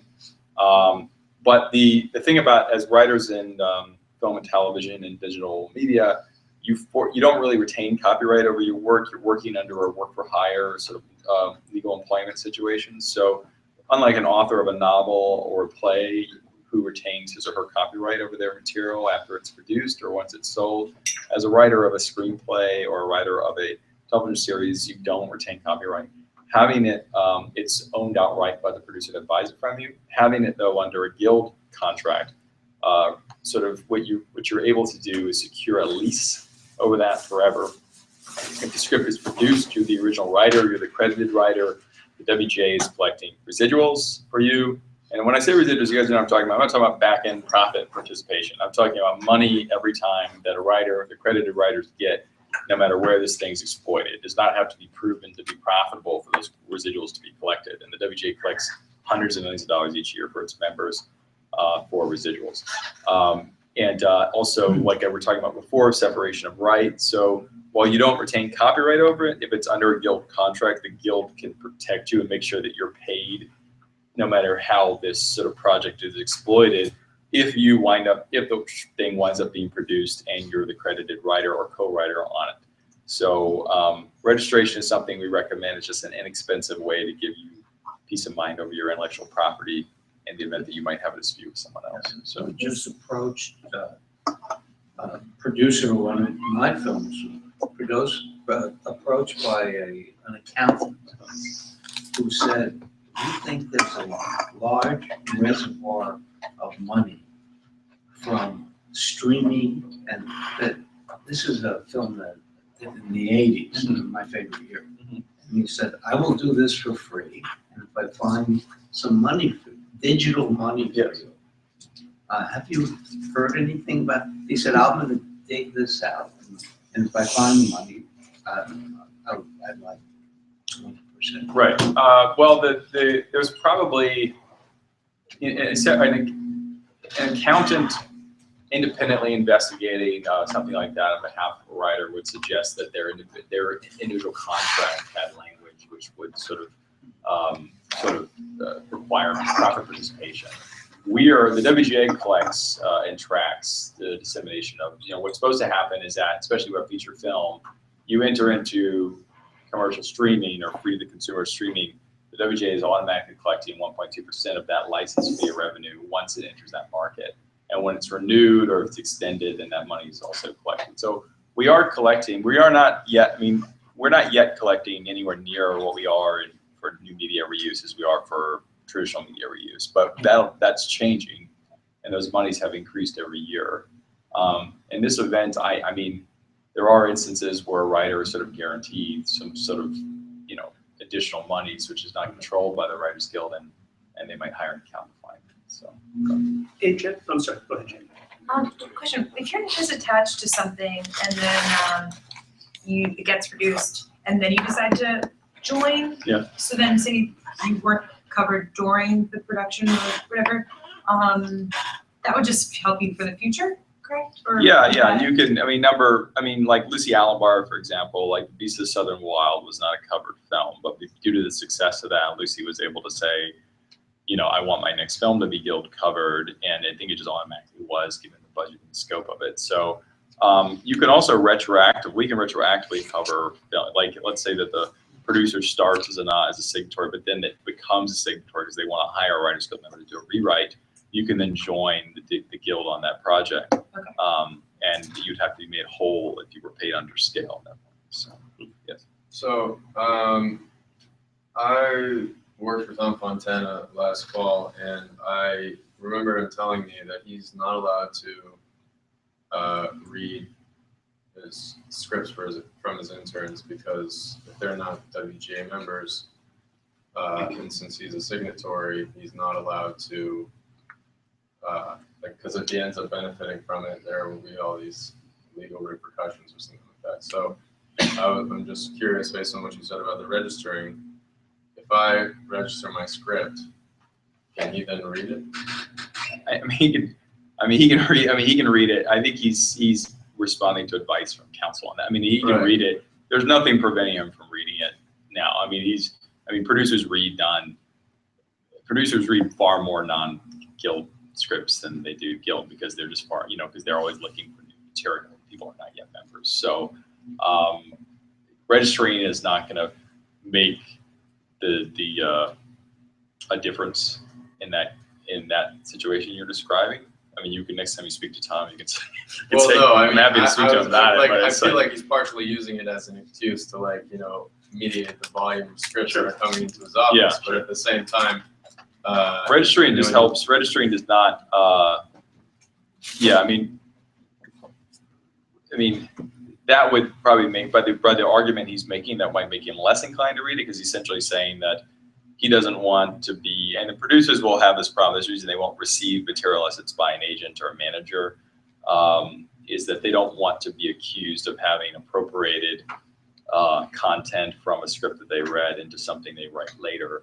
But registering the script would actually just give you increased ability to do that. Okay. So it would make it would actually, whatever reason it would exacerbate that anxiety. But I don't think, I mean, yeah. Okay, no, I'm just, yeah. You just mentioned material submitted through agents. I remember years ago, the Guild, again, now members could call and ask for a list of accredited agencies. Mhm. Does the Guild still provide that? Yes. So we have, every major agency is sort of signed on to this agency agreement, which really, frankly, needs to be updated. It was bargained in 1976 and it's stayed the same ever since. I mean, agencies have added themselves to it, but these are approved, agents by the WGA that we would sort of stand by, whatever they're regular. I mean, I'm not a huge, I mean, I feel like agency, what all that basically does is it caps what their commission is. That means that the agency can't charge you more than 10% commission, so that's principally what it does. So There's nothing equivalent for management companies. oh, no, there's not. No, there's not. So managers are not bound by a Writers Guild agency contract. So you might have a manager charging you upwards of 15%. Agents and managers provide important services. Especially a good manager is good for sort of really being invested in you, figuring out how to best utilize your talents. An agent is good. A good agent is good at getting you the best deal possible when they've got a deal in hand. But we're increasingly finding agents to be more focused on these packaging fees that the agencies can receive, where they're effectively serving as your boss and not so much your advocate. But it's good thing the union's there. So, Generally, would you say that people become a member and then get an agent, or have an agent and then become a member because of that? It's really there's no one. It really depends. A lot of time. People tend to get agents when they are sort of find themselves as a sort of a hot property or someone actually is interested in buying something from them. So a lot of times though, people will join the Guild through, let's say you join the Guild. The Daily Show has these submissions, where you're sort of judged on, SNL does too, you're judged on the merit of your material.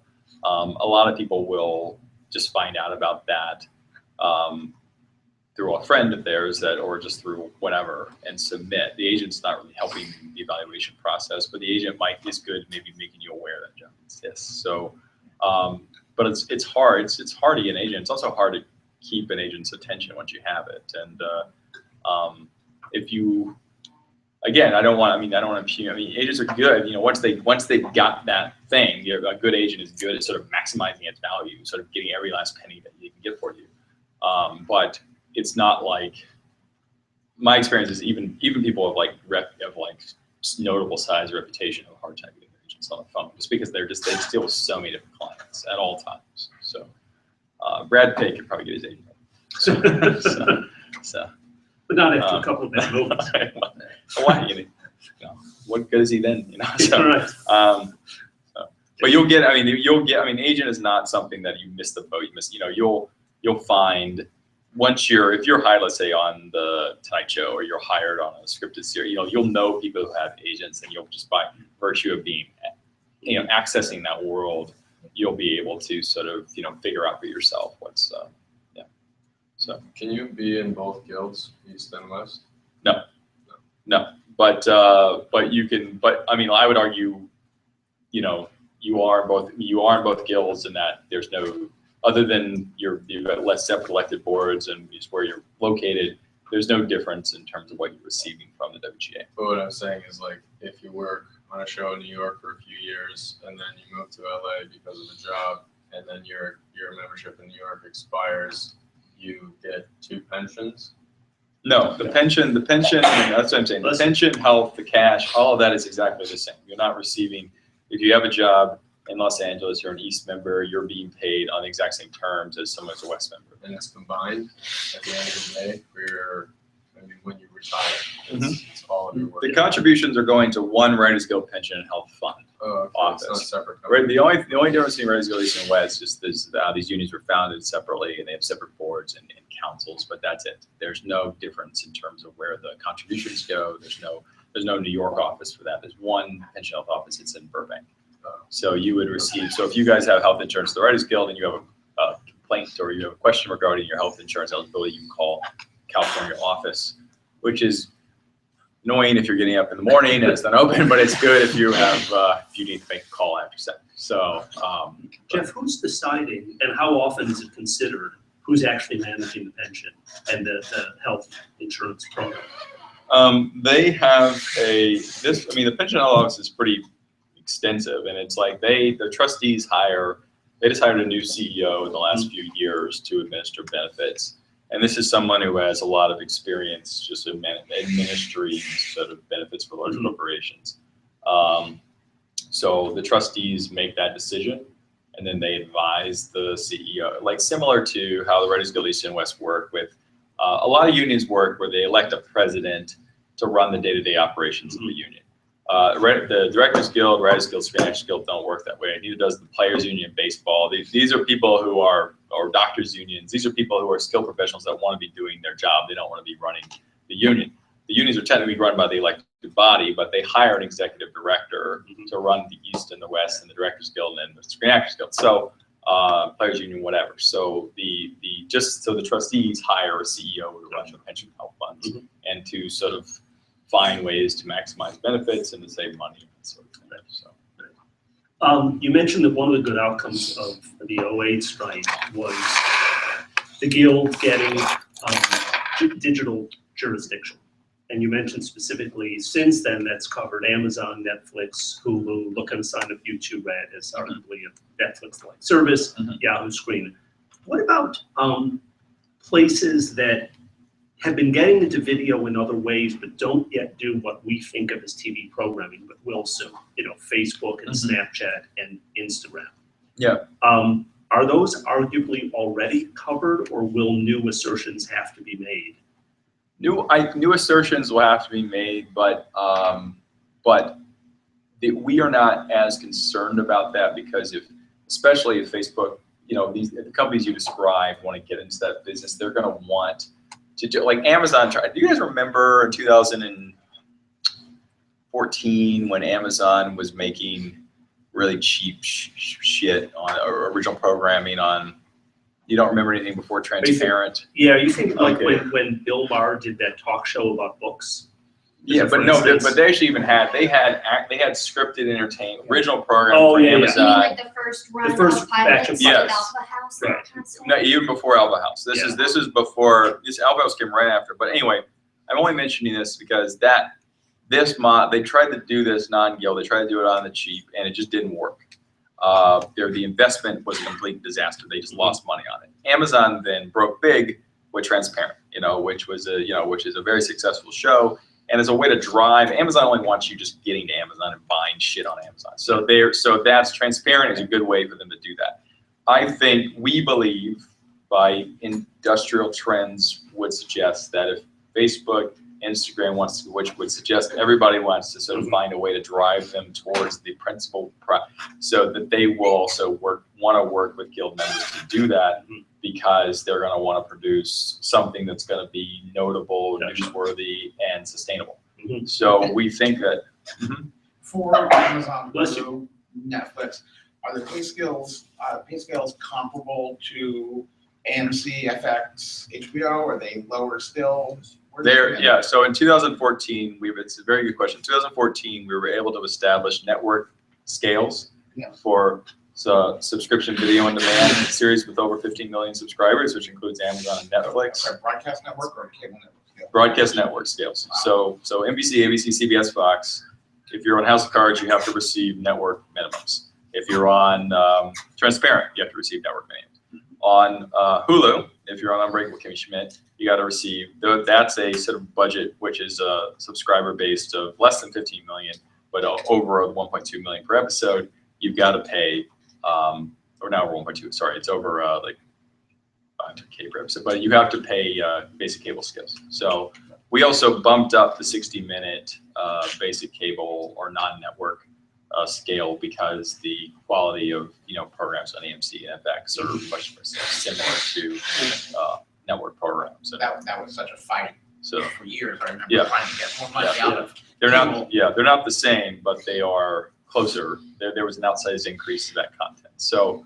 And that was big because there were no minimums, even though they were effectively paying guild minimums. There were no minimums they had to pay for, and the Marvel, which is a notoriously cheap company, even though they produce pretty entertaining stuff, they were with Daredevil and with Luke Cage and Jessica Jones. They were actually paying below, because they were saying we're not, these shows were produced before the 2014 NBA, so we can pay whatever we want, and they were actually paying below guild scale. They were sort of cushioning it with these producer fees, which weren't guild covered, and some writers weren't even earning enough to get health benefits. So that was a fight that we had to. So there was this, this idea that just because there's an industry norm, that doesn't mean certain companies won't try to take exception of. So now the standard is set, and we also established residual scales for new media content, which did not exist before, which resemble pay TV. They're not like you receive. They're nothing like basic cable or network, but they are better than where they were for zero. So, Geoff, the Hulu I know is actively trying to sign up a lot more subs. Yeah. When they get to and surpass 15 million, will that agreement automatically apply to them? It will. Yeah. Once Hulu bumps up above 15 million subscribers, they'll have to adjust their scales to. It won't require a new negotiation. No. Okay. No. It has to do. There are already budget breaks that are in the NBA. So if a series that's low budget goes above a high budget, they have to sort of make the adjustment. How do you audit that? I can see Hulu choosing to stay at 14,976,000 subscribers for many years, since there's a heavy boost in Yeah. I mean, there's ways we have rights to sort of access the books of these, of these companies to sort of test that. But the trend seems to be the opposite. The trend seems to be, these are all subscriber-based business models, and so you would actually the opposite seems to be more like what they would do. They'd inflate their subscribers rather than just to say everybody's doing this. You're missing the boat. Get on, get on board. So, I mean, like similar with Amazon, like Netflix just wants you waking up every morning watching Netflix all day, going like that would be the dream of Netflix. Sort of like just watch TV all day. We love you. So. You guys, is this? I know we've covered a lot of information. Is this helpful? Is this something you have a clearer picture of this? Okay. I mean, it's dry and dense, but it is what it is.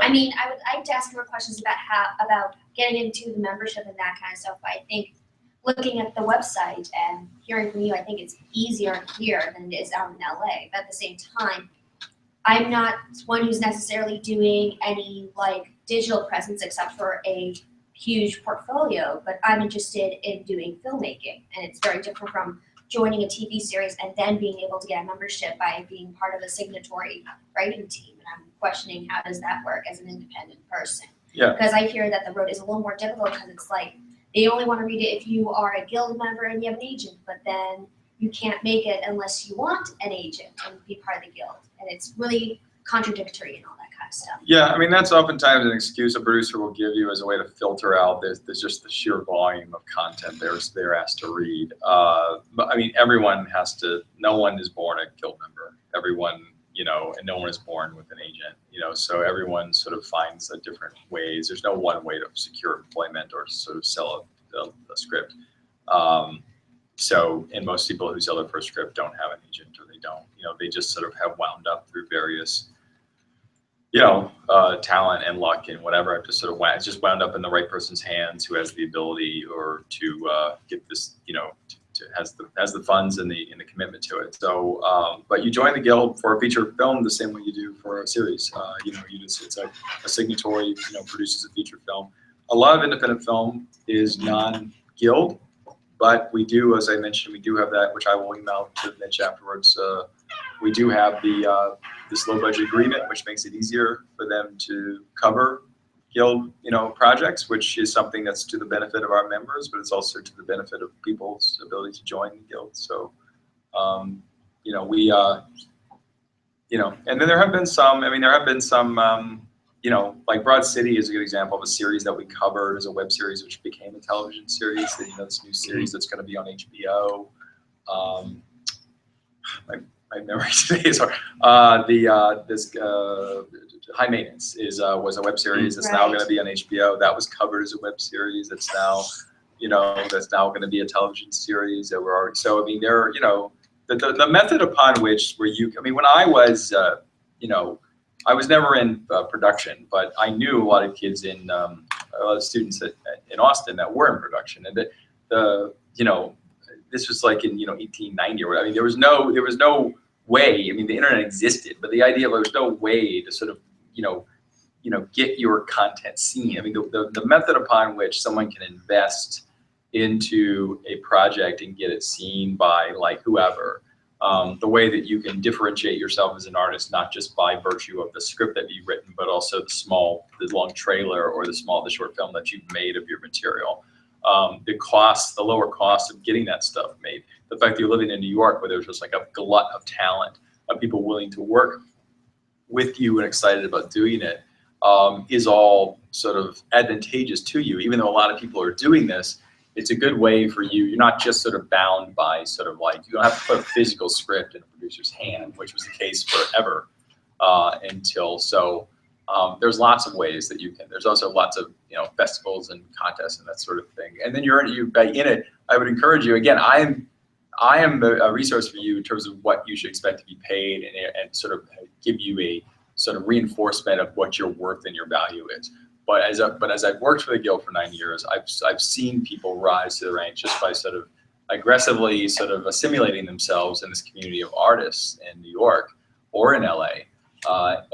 This guy Dan McCoy I went to college with. He is now the Daily Show writer because he just worked for years on sketch teams, and then he became friends with Elliot Kalin, who got his job on a writer on the Daily Show. He eventually became head writer. Elliot hired Dan, and just hired this guy Matt Koff. They're both still writers on the show.